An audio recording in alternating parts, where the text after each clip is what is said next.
우리 함께 하나님 말씀 나눠보도록 하겠습니다. 우리 함께 나눌 하나님의 말씀은 에베소서 5장 10절 말씀입니다. 함께 읽겠습니다. 시작. 주를 기쁘시게 할 것이 무엇인가 시험하여 보라. 아멘. 현대어 성경으로도 저희 함께 한번 읽어보겠습니다. 앞에 화면에 나오는데 현대어 성경입니다. 한번 함께 읽어보겠습니다. 시작. 어떤 생활을 해야 주님이 기뻐하실지를 생각해 보십시오. 아멘. 오늘은 그대로 되니 좋았더라 라는 제목으로 함께 말씀을 나누려고 합니다. 부모라면 누구나 자녀가 무언가를 잘하는 모습을 볼 때 매우 흐뭇한 감정이 들 것이라 생각이 됩니다. 성도님들은 언제 자녀의 모습을 보면서 대견스럽다고 생각이 되셨나요? 제가 처음 이 주영이를 보면서 대견했다고 생각이 들었던 때가 100일째 되는 날이었어요. 주변 어르신들이 이제 100일 정도가 되면은 아기가 이 뒤집기를 한다고 하는데, 진짜 100일째 되는 날이 되니까 주영이가 혼자 낑낑대면서 이제 뒤집기를 하는 거예요. 그 모습이 너무 보기가 좋아가지고 휴대폰에 이제 저장을 해놓고 지금도 한 번씩 그 모습을 보고 있는데, 지금은 다른 아이와 마찬가지로 이제 벌써 자라서 미운 4살을 지나서 5살이 지나고 이제 벌써 6살이 됐습니다. 이제 좀 컸다고 자기 주장도 생기고 고집도 생기긴 했지만 그래도 대견한 모습을 자주 보이고 있습니다. 벌써 몇 주가 흐른 것 같아요. 집에서 아내가 장모님하고 이제 통화를 하고 있는데, 통화 중에 장모님께서 이제 허리가 아프시다고 그렇게 말씀을 하시는 거예요. 옆에 주영이가 이제 장난감 가지고 놀고 있었는데, 그 얘기를 듣더니 막 전화기로 달려가 가지고는 할머니한테 한다는 얘기가, 할머니, 허리가 아픈 건 허리의 문제가 아니라 엉덩이의 문제예요. 이렇게 얘기하는 거예요. 이게 무슨 말이냐면은 몇 주 전에 목사님께서 허리 때문에 허리가 아프시다고 해가지고 그런 말씀을 하신 적이 있거든요. 가끔씩 주일에 왜 자기는 다른 애들처럼 아빠 엄마랑 같이 앉아서 예배드리지 않고 혼자서 예배드려야 하냐고 막 투정을 부리곤 했었는데, 그래서 저희가 뒤에서 이제 이렇게 볼 때 설교 시간에 말씀을 잘 안 듣는 것 같아서 좀 마음이 좀 쓰였었는데, 다행히도 설교 시간에 잘 듣고 있더라고요. 뿐만 아니라 큰 소리로 찬양할 때나 또 큰 소리로 주여를 외치면서 기도할 때면 뒤에서 이 아이의 소리가 들릴 때마다 어찌나 감사하고 대견스럽게 느껴지는지 모릅니다. 아침에 교회에 올 때 어떻게 예배를 드려야 하는지 이야기를 하고 하면 딱히 귀담아 듣지 않는 것 같았었는데, 막상 예배가 시작되고 그렇게 진행이 되면 나름대로 최선을 다해 예배하는 모습을 볼 때 마음이 울컥하기도 합니다. 그러면서 문득 이런 생각이 들었어요. 나의 모습은 하나님이 보시기에 어떤 모습일까? 제가 아이를 쳐다볼 때처럼 대견스럽고 기쁘게 느껴지실까? 여러분은 어떠십니까? 주님의 눈에 비춰지는 여러분의 모습은 어떤 모습이라고 생각이 되십니까?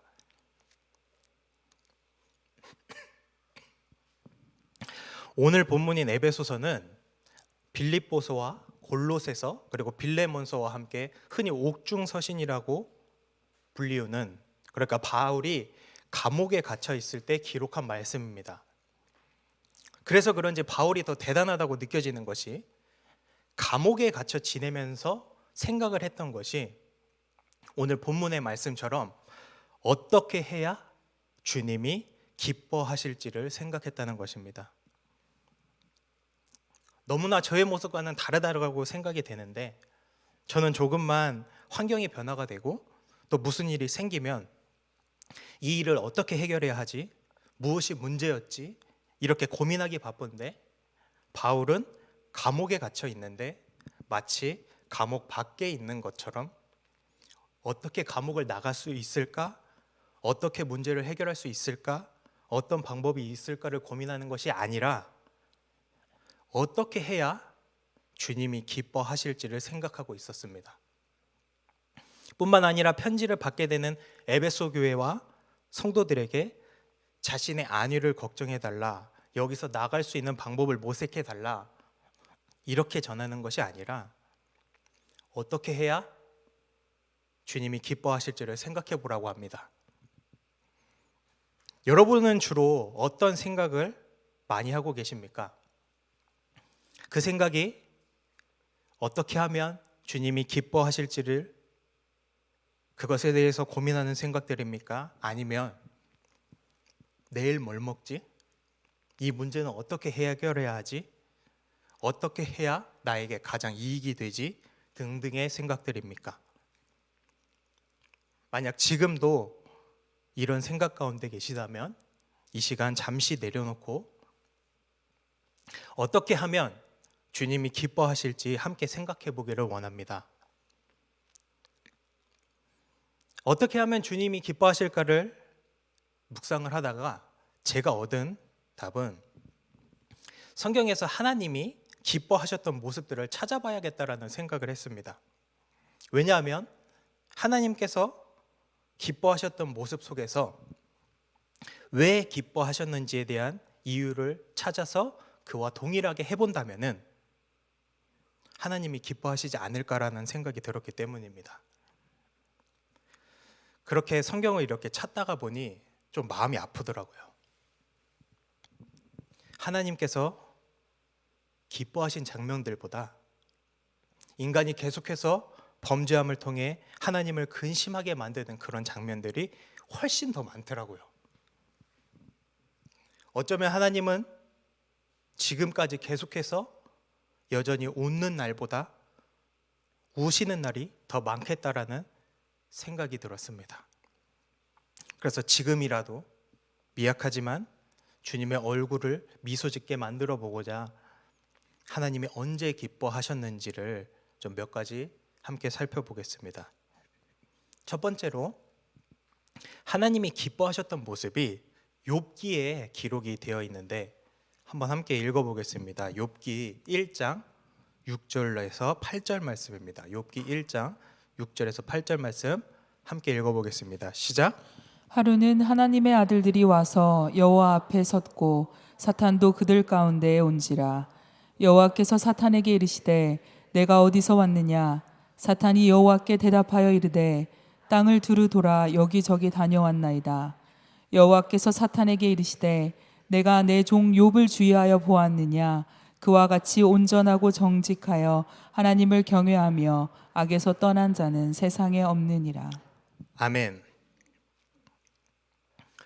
어느 날 여호와 앞에서 천사들과 사탄이 마주하게 됩니다. 7절에 하나님께서 사탄에게 내가 어디서 오는 길이냐 하며 묻습니다. 전지전능하신 하나님께서 사탄이 어디에서 왔는지 몰라서 묻는 질문이 아닙니다.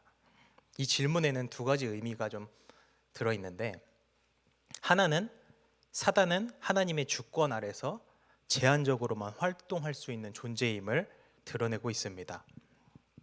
쉽게 설명드리자면은 관리자가 말단 직원에게 어디서 뭘 하다 왔는지를 묻는 것과 비슷한 맥락입니다. 다른 하나는 하나님의 천사들과는 다르게 독단적으로 자신의 일을 수행하려는 이 사단의 성품에 대해 질책하는 의미를 담고 있는 질문입니다. 하나님의 질문에 사단이 답하기를 땅을 두루 돌아다니다 왔다고 대답을 합니다. 아마 처음 교회에 오신 분들은 잘못 보시면은 하나님이랑 사탄이랑 같은 편인가? 하나님이 마치 천사를 파송한 것처럼 사단을 파송해서 세상을 감찰하는 임무를 수행하게 하셨나? 이렇게 보일 수도 있는데, 이 말씀의 원문을 보게 되면은 하나님의 질문에 사단의 대답은 주어와 동사가 생략되어 있는 굉장히 불손한 대답으로 표현이 되어 있습니다. 예를 들면은 어디에 다녀왔어라고 물었을 때 올바른 대답은 학교에 다녀왔습니다. 뭐 이런 식의 클리어한 답변이 올바른 대답인데 어디에 다녀왔어? 물어봤더니 저기, 이렇게 대답을 한 것입니다. 한번 생각해 볼까요? 예를 들어서 여러분의 자녀들에게 여러분이 어디 다녀왔냐고 물었더니 자녀가 부모에게 대답하기를 그런 게 있어요, 이렇게 대답을 하면 뭔가 똑바로 대답을 해준 것 같지 않아서 불쾌하실 수 있잖아요. 이런 느낌의 대답을 사단이 하나님께 했던 것입니다. 8절에 보시면 하나님께서 어찌나 신이 나셨는지 사단의 불순한 대답에도 전혀 아랑곳하지 않고 사단에게 욥에 대한 자랑을 늘어놓습니다. 이 장면을 영상으로 만약에 제작을 한다면 이런 모습일 것 같아요. 하늘나라가 딱 이렇게 있고 거기에 이런 의자 같은 거, 거기 하나님이 딱 앉아 계시고 양쪽으로 천사들이 이렇게 줄을 서서 쭉 서 있어요. 근데 저 끝에, 맨 끝에 한 자리는 비어 있는 거예요. 하나님이 이렇게 땅을 두루 이렇게 살펴보시다가 어느 한쪽을 딱 바라봤는데 거기 그곳을 보시면서 막 흐뭇해하고 계세요. 하나님의 표정을 보고 천사들이 그곳에 왜 그러시지 하면서 그곳을 딱 쳐다봤더니 거기에 욥이 있는 거예요. 그러면서 하나님이 저 욥을 보시면서 지금 굉장히 기분이 좋으시구나 하면서 함께 그 하나님의 감정을 느꼈을 것입니다. 그러던 중에 뭔가 투덜대며 사단이 그 마지막 비어있는 그 끝자리에 오게 됩니다. 하나님께서 약간 언짢은 어투로 어디 갔다 왔냐고 물으셨는데 사단의 대답이 영 시원치가 않는 대답을 늘어놓는 거예요. 그러자 하나님이 가까이 와보라고 하더니 사단의 머리에 헤드락을 이렇게 딱 거시면서 세게 조이시면서 그 사단을 힘들게 하니까 불편한 사단이 이거 좀 놓고 이야기하라는 식으로 막 퉁명스럽게 이야기하고 사단에게 저기 보이는 욥에 대해서 보여줍니다. 하나님께서 욥에 대해서 사단에게 이야기합니다. 저 아이가 욥이라는 아이인데 온전하고 정직하며 나를 경외하고 너처럼 악한 일만 하고 다니지 않는 그런 나의 종이야, 이렇게 자랑을 하세요.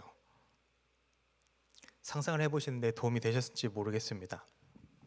그러자 이 사단이 말도 안 된다는 듯이 하나님께 대답하기를 아무런 이유 없이 하나님을 경외하는 사람이 어디 있습니까?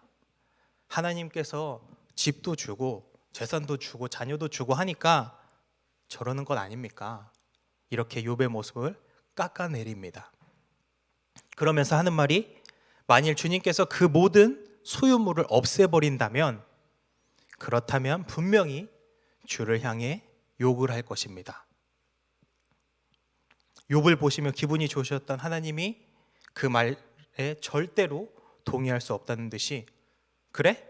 그럼 네가 가서 욥의 모든 소유물을 다 빼앗아 보아라 명령을 하십니다. 사단은 그 길로 욥에게 가서 하나님의 명령대로 그의 몸은 건드리지 않고 그의 재산과 자녀들을 모두 없애고 죽이게 됩니다. 이렇게 하면 반드시 하나님을 떠날 것이라고 생각했던 이 사단의 생각과는 다르게 자신의 전 재산과 사랑하는 자녀들을 모두 잃어버린 욥이 하나님께 이렇게 고백을 합니다. 욥기 1장 20에서 22절입니다.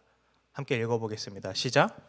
욥이 일어나 겉옷을 찢고 머리털을 밀고 땅에 엎드려 예배하며 이르되 내가 모태에서 알몸으로 나왔사온즉 또한 알몸이 그리로 돌아가올지라 주신 이도 여호와시오 거두신 이도 여호와시오니 여호와의 이름이 찬송을 받으실지니이다 하고 이 모든 일에 욥이 범죄하지 아니하고 하나님을 향하여 원망하지 아니하니라. 아멘. 뭔가 고래 싸움에 새우등 터지듯 같은 그런 상황이 연출됐음에도 이 욥은 하나님께 범죄하지도 원망하지도 않습니다. 그 후에 1장에 그 천상에 모였던 모습처럼 2장에 또다시 천상에 회의하는 모습이 그려지고 또 마지막에 등장하는 사단에게 하나님께서 이야기하십니다. 어때? 네 생각이 틀렸지? 내 말이 맞지? 뭔가 내기에서 이긴 듯한 모습으로 사단에게 말씀하십니다. 2장 3절입니다. 욥기 2장 3절입니다. 시작. 여호와께서 사탄에게 이르시되 내가 내 종 욥을 주의하여 보았느냐 그와 같이 온전하고 정직하여 하나님을 경외하며 악에서 떠난 자가 세상에 없느니라. 내가 나를 충동하여 까닭없이 그를 치게 하였어도 그가 여전히 자기의 온전함을 굳게 지켰느니라. 아멘. 하나님이 사단에게 하는 말이에요. 네가 틀렸어. 네가 졌어. 이렇게 꼬집으시면서 욥을 자랑스러워하시는 모습을 볼 수가 있습니다. 그럼 이토록 하나님께서 욥을 보시며 기뻐하셨던 이유가 무엇일까요?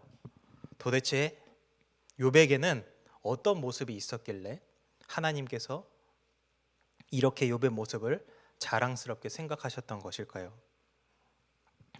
지금 욥이 주신 이도 여호와시오 거두신 이도 여호와시오 하면서 하나님께 불평하지 않았던 거는 어떤 일이 발생한 이후에 한 얘기잖아요. 근데 하나님께서 욥을 바라보시며 좋아하셨던 마음은 이 일이 발생하기 전부터 그러셨어요. 왜 그러면 어떤 모습을 보시고 이미 욥에 대해서 기뻐하셨는지에 대한 답이 저는 욥기 1장 5절에 있다고 생각을 하는데요. 욥기 1장 5절 한번 읽어보겠습니다. 시작. 그들이 차례대로 잔치를 끝내면 욥이 그들을 불러다가 성결하게 하되 아침에 일어나서 그들의 명수대로 번제를 드렸으니 이는 욥이 말하기를 혹시 내 아들들이 죄를 범하여 마음으로 하나님을 욕되게 하였을까 함이라. 욥의 행위가 항상 이러하였더라. 아멘.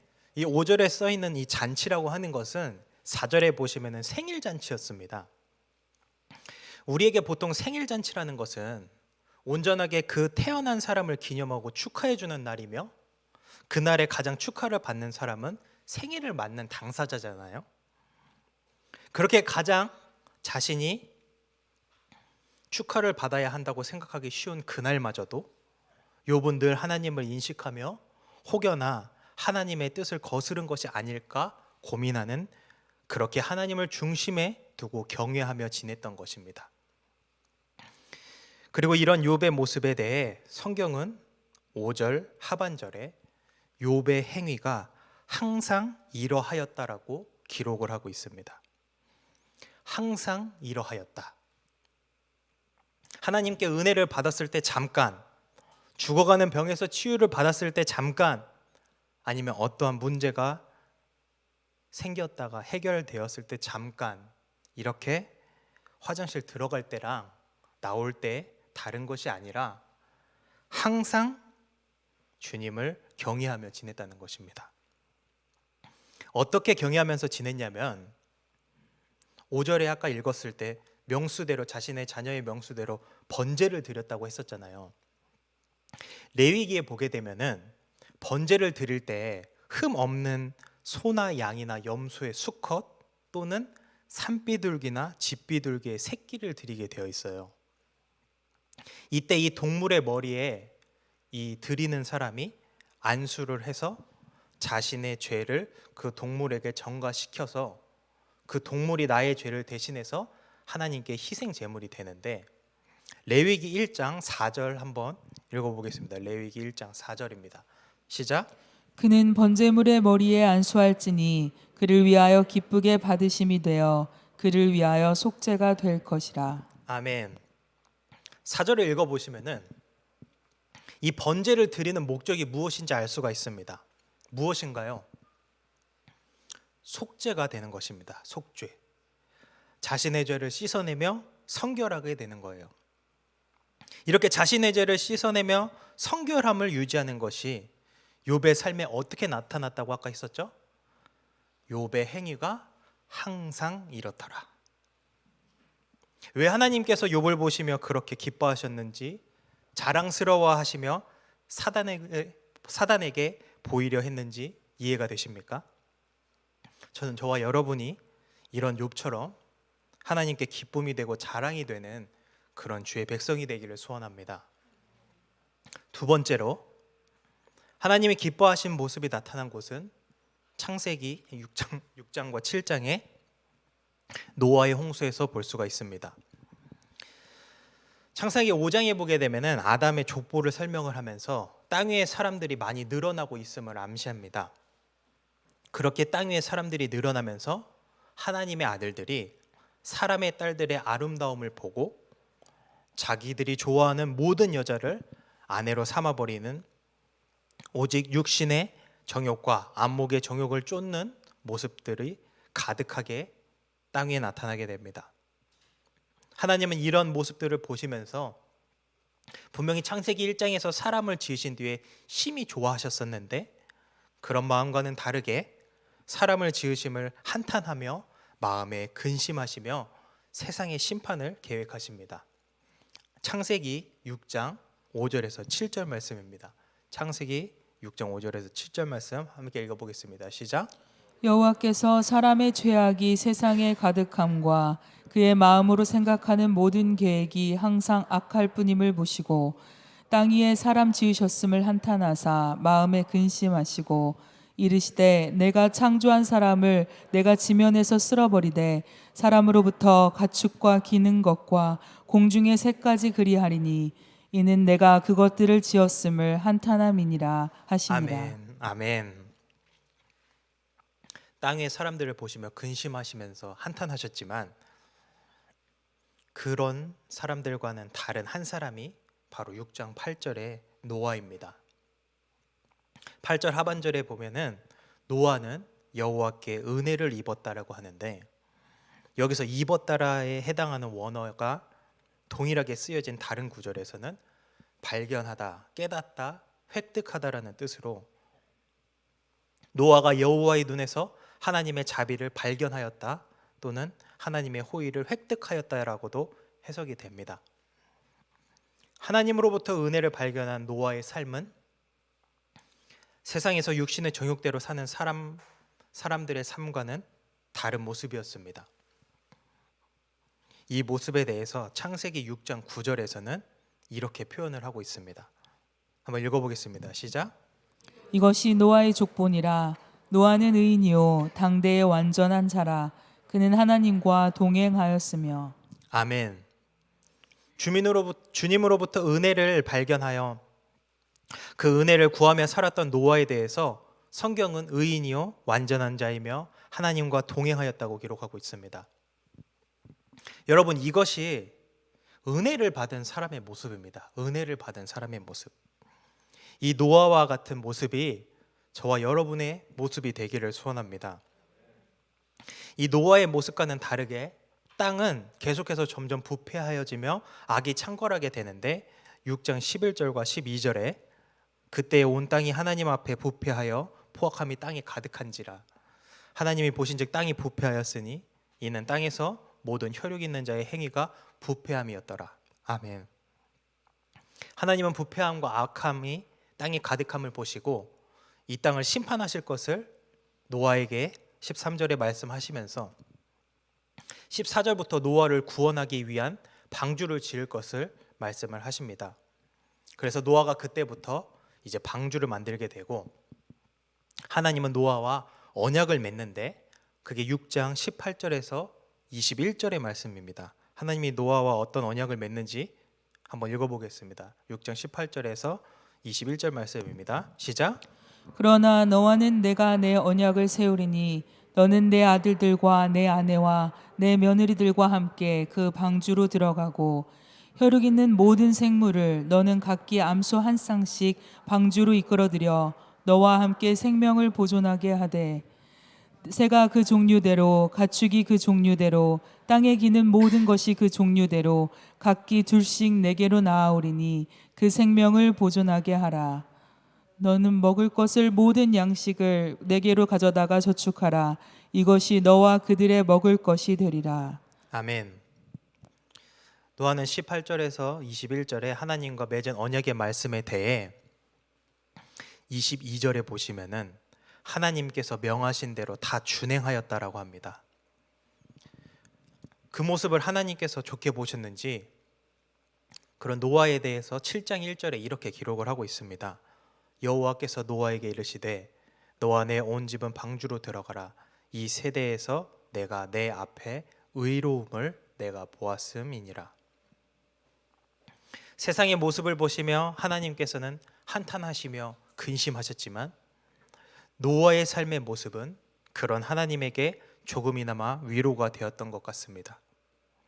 마치 우리가 세상을 살면서 수많은 좋지 않은 일들을 겪으며 좌절하거나 낙심이 될 때가 있지만 다시 우리가 힘을 낼 수 있는 이유는 이대로 끝나는 것이 아니라 무언가 새로운 길이 있고 다시 일어설 수 있다는 그런 희망이 있기 때문에 어려움을 이겨내고 사는 것처럼 하나님께서는 어쩌면 노아를 보시며 그에게 희망을 갖고 그를 통해 새로운 일들을 계획하고 계셨던 것 같습니다. 그런 주님의 계획에 호응이라도 하듯이 노아의 모습을 성경은 반복해서 노아의 모습은 이렇다라고 기록을 하고 있는데 7장 5절 말씀, 창세기 7장 5절 말씀입니다. 한번 읽어보겠습니다. 시작. 노아가 여호와께서 자기에게 명하신 대로 다 준행하였더라. 아멘. 이 표현이 6장 22절에부터 방금 읽은 7장 5절, 9절 그리고 16절에 기록이 되어 있습니다. 여러분의 생각에 하나님께서 노아를 바라보시면 어떤 마음이 드셨을 거라 생각이 되십니까? 저는 흐뭇해하시며 좋아하셨을 것이라 생각이 됩니다. 왜냐하면은 창세기 1장에 보게 되면은 하나님께서 천지를 창조하는 장면이 기록이 되어 있습니다. 주님께서 우리가 잘 아는 것처럼 말씀으로 세상을 창조하십니다. 그리고 그 중간중간에 하나님의 마음이 좋았다라는 것을 기록을 하고 있습니다. 창세기 1장 9절에서 10절 같이 한번 읽어볼게요. 한번 읽어보겠습니다. 시작. 하나님이 이르시되 천하의 물이 한 곳으로 모이고 묻이 드러나라 하시니 그대로 되니라. 하나님이 묻을 땅이라 부르시고 모인 물을 바다라 부르시니 하나님이 보시기에 좋았더라. 아멘. 하나님께서 천하의 물을 한 곳으로 모이게 하시고 묻이 드러나라고 하시니 말씀하신 그대로 되었다고 합니다. 그리고 하나님께서 드러난 묻을 땅이라 부르시고 모이게 한 물을 바다라 부르시면서 하나님이 보시기에 좋았다고 했습니다. 계속 이어져서 11절에 보시면은 하나님께서 땅은 풀과 씨 맺는 채소와 각기 종류대로 씨 가진 열매 맺는 나무를 만들어내라 하시니까 말씀하신 그대로 됩니다. 12절에 그래서 하나님께서 보시기에 좋았다고 합니다. 14절에서는 하늘에 광명체들이 있어 낮과 밤을 나뉘게 하시며 그것들로 징조와 계절과 날과 해를 이루게 하라 명하시고 15절에 광명체들이 하늘에서 땅을 비추라고 하시니까 말씀하신 그대로 됩니다. 이 모습을 보시며 18절에서 하나님이 보시기에 좋으셨다고 합니다. 그리고 24절에 하나님께서 홍수로 멸하고자 하셨던 땅의 생물들도 종류대로 가축과 기는 것과 땅의 짐승을 종류대로 만들어내라고 하시니까 주님께서 말씀하신 대로 그대로 되었고 하나님은 그 모습이 보시기에 좋았다고 합니다. 여러분 지금 쭉 읽었던 부분 중에 중복이 되는 부분이 어떤 부분인가요? 하나님께서 무언가를 말씀을 하셨는데 그것이 그대로 되었다라는 것과 그 모습이 하나님이 보시기에 좋았다라는 부분입니다.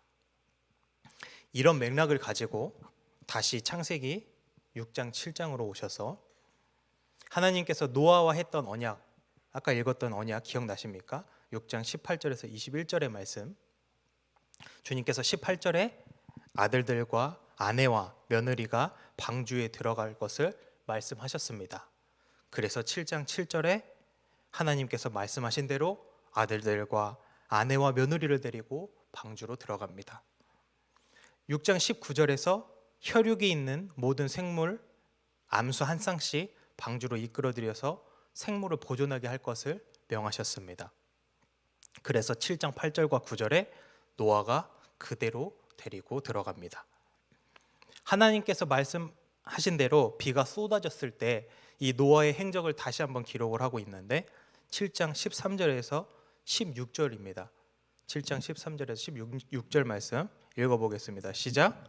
곧 그날에 노아와 그의 아들 셈, 함, 야벳과 노아의 아내와 세 며느리가 다 방주로 들어갔고 그들과 모든 들짐승이 그 종류대로 모든 가축이 그 종류대로 땅에 기는 모든 것이 그 종류대로 모든 새가 그 종류대로 무릇 생명의 기운이 있는 육체가 둘씩 노아에게 나아와 방주로 들어갔으니 들어간 것들은 모든 것의 암수라 하나님이 그에게 명하신 대로 들어가매 여호와께서 그를 들여보내고 문을 닫으시니라.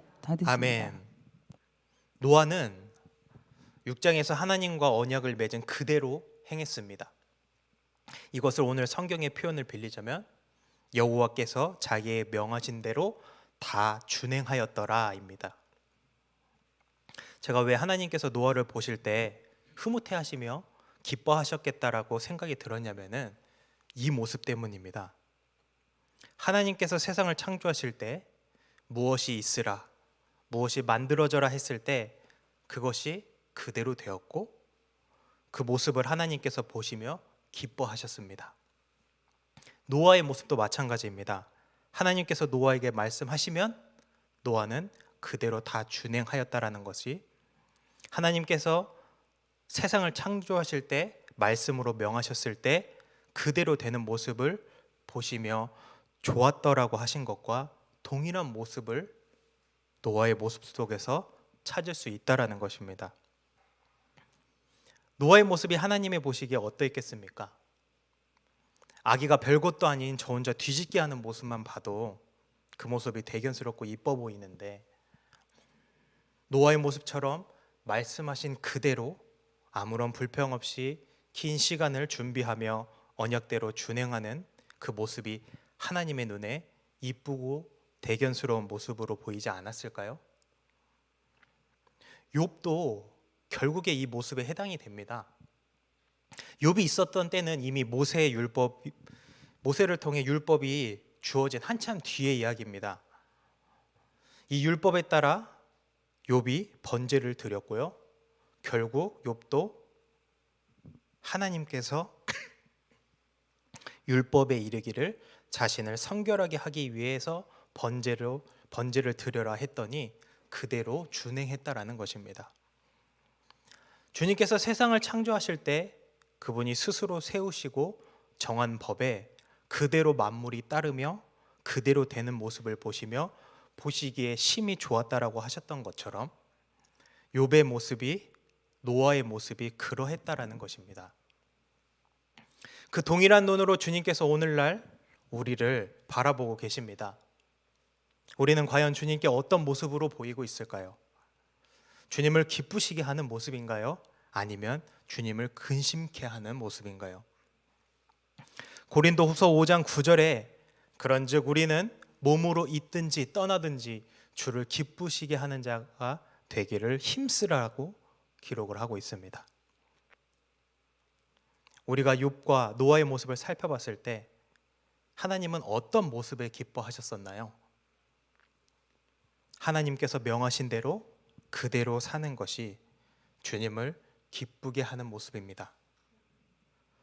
이것을 로마서 14장 18절에서는 이렇게 이야기를 합니다.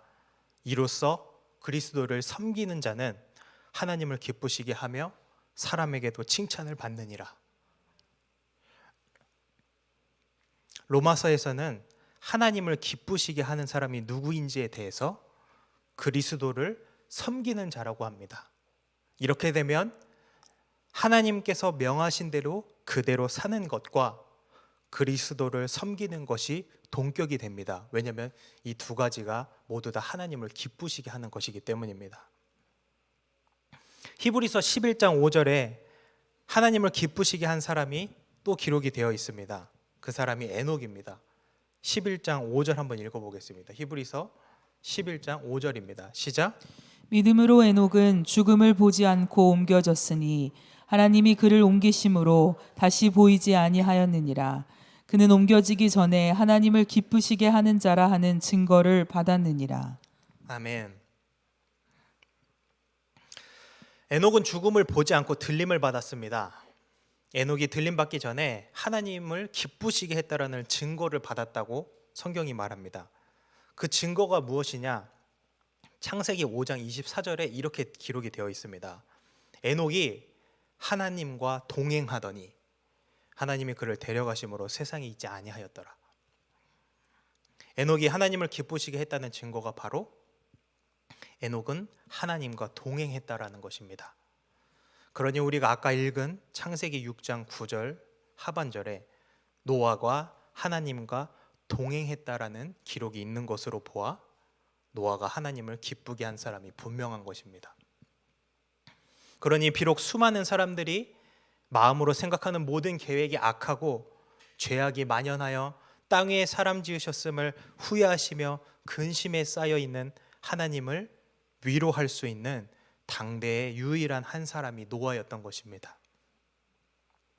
여러분, 잠시 마음속으로 스스로의 모습 속에 있었던 하나님을 기쁘시게 했던 일을 한번 생각해 보시겠습니까? 그런 일이 쉽게 떠오르십니까? 저도 말씀을 준비하면서 곰곰이 이렇게 생각을 해봤는데요. 저한테 가장 선명하게 머릿속에 기억나는 모습이 있었습니다. 한국 나이로 10살이었던 초등학교 3학년 때였어요. 아마 추석 명절 때였던 걸로 기억이 되는데, 보통 명절이 다가오면은 그 주일 학교에서 그 명절 1, 2주 전쯤에 가르치는 것 중에 하나가 이제 10계명에 대해서 10계명 중에 1, 2계명에 대해서 그렇게 가르치면서 이 제사를 지내고 하는 것이 우상을 섬기는 행위라는 것을 아이들에게 가르쳐요. 저희 아버지 어머니 고향이 전라북도 전주인데, 그때 당시 저희 할아버지 댁은 이 1시간에 버스가 이렇게 2대 다니는 주변에 논과 밭만 있는 그런 완전 시골이었어요. 할아버지도 당시에 농사를 지으셨으니까 명절이 되고 하면은 그때마다 차례를 이렇게 지내셨거든요. 주일학교에서 제사 드리는 것이 우상을 섬기는 것이라고 배우고 나니까 어린 나이에 절대 하면 안 되겠다라는 마음이 들었어요. 당시 저희 집이 슈퍼를 할 때였는데, 아버지 어머니가 큰맘 먹고 슈퍼 문을 닫고 고향에 방문하기로 결정하셨어요. 초등학교 3학년이면 아직도 한참 어린애인데 부모의 결정에 따를 수밖에 없잖아요. 그럼에도 그때 부모님께 저는 시골에 가지 않겠다고 말씀을 드렸어요. 이유는 가면 제사를 지내야 하는데 저는 예수님 믿기 때문에 그럴 수 없다는 게 제 이유였습니다. 게다가 명절이 이 주일이 껴 있어가지고 십계명의 안식일을 거룩히 지키라고 했으니까 저는 교회에 가야 하기 때문에 못 갑니다. 그게 제 이유였어요. 당시에 믿음이 없었던 저희 아버지는 좀 화가 나셨지만 꾹 참고 저를 설득하려고 하셨습니다. 저희 아버지가 집에서 장남이시고 제가 이제 장손이에요. 그때까지 저희 작은아버지들은 결혼 전이었으니까 저라는 존재는 할아버지 할머니한테 굉장히 특별한 존재일 수밖에 없었거든요. 그런 아이가 시골에 가지 않겠다고 하니까 이제 아버지가 이유를 드는데, 그럼 3일 동안 밥은 혼자 어떻게 먹을래? 혼자 있는 게 무섭지 않니? 뭐 이런 여러 가지 환경적인 요인을 말씀을 하시면서 그러니까 같이 가야 한다는 그런 말씀을 하셨어요. 그 캐나다 법에도 보니까 온타리오주는 16세, 그리고 매니토바나 뉴브룬즈윅은 12세 밑으로는 아이가 혼자 집에 있으면 안 된다고 하더라고요. 근데 저는 당시에 10살이었고 캐나다였다라고 한다면 절대 불가능한 그런 나이였습니다. 그럼에도 저는 끝까지 안 가겠다고 했고, 혼자서 밥 잘 먹을 수 있다고 했고, 그래서 결국 다른 가족들은 더 이상 지체할 수 없어서 저를 두고 고향으로 내려갔습니다. 그때만 해도 지금처럼 왜 고속도로가 잘 되어 있지가 않아가지고 막 가는데 10시간씩 걸리고 그럴 때였어요. 가족이 떠나고 난 뒤에 혼자 집에 있는데 이상하게 하나도 뭔가 무섭지가 않았어요. 그때만 해도 왜 옛날에 집은 그렇잖아요. 집 안에 화장실이 있는 게 아니라 문 열고 밖에 나가야지 저기 화장실이 있고 막 이랬었잖아요, 옛날에 집은. 그래서 밤에 이렇게 화장실 갈 때마다 막 무서우니까 막 찬송 부르면서 혼자서 막 괜히 큰 소리로 막 더 떠들면서 그렇게 화장실을 가고 했었는데, 그때는 그냥 두렵지가 않았어요. 그렇게 밤에 잠도 잘 자고 주일에 교회 가서 예배를 드리는데, 그날의 주일 예배가 지금도 기억에 선명해요. 초등학교 3학년짜리 꼬마애가 찬송을 부르면서 예배를 시작할 때부터 말씀을 듣고 예배를 마칠 때까지 울면서 그렇게 예배를 드렸어요. 마음에는 주님께서 너 정말 잘했어, 이렇게 칭찬해 주는 듯한 마음이 들었고, 예배를 마치고 나면은 다시 혼자 있어야 하는 걱정과 두려움이 있었지만, 그래도 그 시간이 지금까지 잊혀지지 않고 가슴 속에 남아있는 그런 예배를 드렸습니다. 그런데 제가 정말 두렵고 가슴이 아픈 것이 무엇이냐면, 그때보다 지금이 나이도 많이 먹었고 신앙생활도 오래 했고 심지어 목사가 되었는데, 무언가 그때보다 지금의 제 모습은 더 성숙되고 순전한 모습이라기보다는 무언가에 때묻고 타성에 젖어 있다라는 생각이 드는 거예요. 순결한 모습으로 거룩한 삶을 이어가기보다는 겉모습만 깨끗한 척하는 바리새인과 같은 모습이 제 모습이라고 생각이 되는 거예요. 어린아이와 같이 순전하고 순결한 모습이 아니라 회색 옷을 입고 있으면서 스스로 깨닫지 못한 채 살아가고 있는 게 아닐까라는 생각이 드는 거예요. 성경에 보게 되면 사도 바울은 이렇게 얘기하잖아요. 내가 그리스도를 본받은 것 같이 너희는 나를 본받는 자가 되라고 말할 수 있는 그런 목사여야 하는데, 저는 그런 사람이 아니더라고요. 사랑하는 여러분은 저처럼 되지 마세요. 목사가 부족하다고 연약하다고 해서 그 길 따라가시면 안 됩니다. 목사가 저만큼밖에 못 가니까 나는 그거보다 덜 가도 되겠지? 이렇게 생각하시면 안 돼요. 제가 못 가고 있더라도 여러분은 가셔야 하고, 여러분이 못 가고 있다 하더라도 저는 가야 합니다.